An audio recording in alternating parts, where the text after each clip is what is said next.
A yellow herring, Xanthogranulomatous cholecystitis, a rare type of cholecystitis. Authors Jordan Mandel, D.O., Sun Win, M.D., Arsen Tan, D.O., Mauro Hijaji, M.D., Luis Mejia Garcia, M.D. Xanthogranulomatous cholecystitis is an extremely rare disease which is important to be aware of as it presents eerily similar to acute cholecystitis and gallbladder carcinoma. In fact, it used to be a subtype of chronic cholecystitis, but now it is considered its own disease. This is likely due to its unique pathogenesis. Injury to the gallbladder wall is usually idiopathic but leads to bile extravasation. This incites an inflammatory response, causing macrophages and neutrophils to flock to the right upper quadrant. As you can see in Figure A, these macrophages engulf the lipids of the gallbladder and are surrounded by an abundance of neutrophils.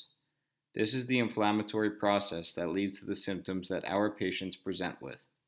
The irritation causes pain, nausea, and vomiting acutely. Over time, the symptoms also include early satiety, weight loss, and obstructive jaundice. We present a 64-year-old male with no significant past medical history with chief complaint of quote-unquote turning yellow. He stated he had not been able to eat full meals for 6 months due to early satiety and as a result had lost 100 pounds in this time frame. On inspection for our physical exam, he appeared severely cachectic with temporal wasting and scleral icterus. His skin was totally jaundiced from head to toe. On abdominal exam, he had diffuse mild abdominal tenderness with negative Murphy sign.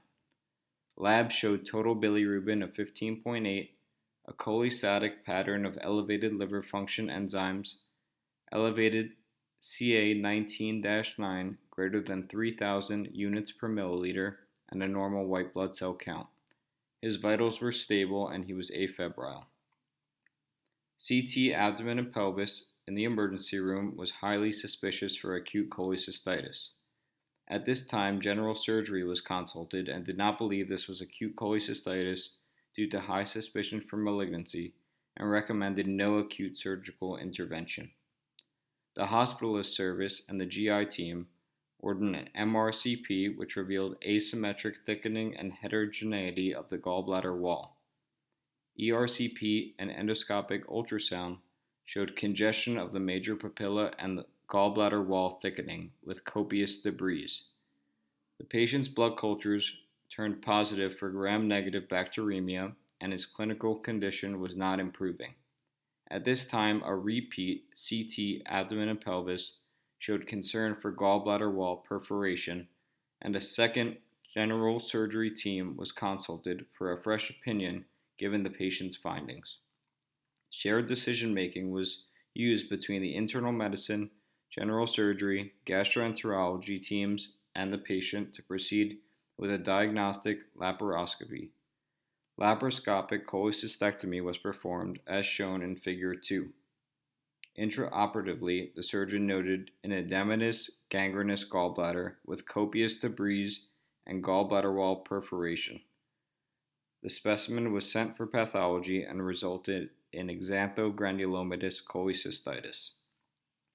The objective of this case was to make the physician community aware of xanthogranulomatous cholecystitis and to consider it on the differential when malignancy is largely ruled out and a patient's condition appears to be deteriorating despite medical management. Studies have attempted to research how to differentiate this disease from gallbladder carcinoma with radiological findings, however, this was unsuccessful. Gold standard continues to be intraoperative frozen section analysis. In conclusion, it is crucial to be aware of xanthogranulomatous cholecystitis and use shared decision-making with patients about prompt surgical intervention when suspicion is high in order to prevent complications including gallbladder wall perforation and abscess formation like we saw in our patient's case. These complications lead to longer hospital stay and increased morbidity and mortality.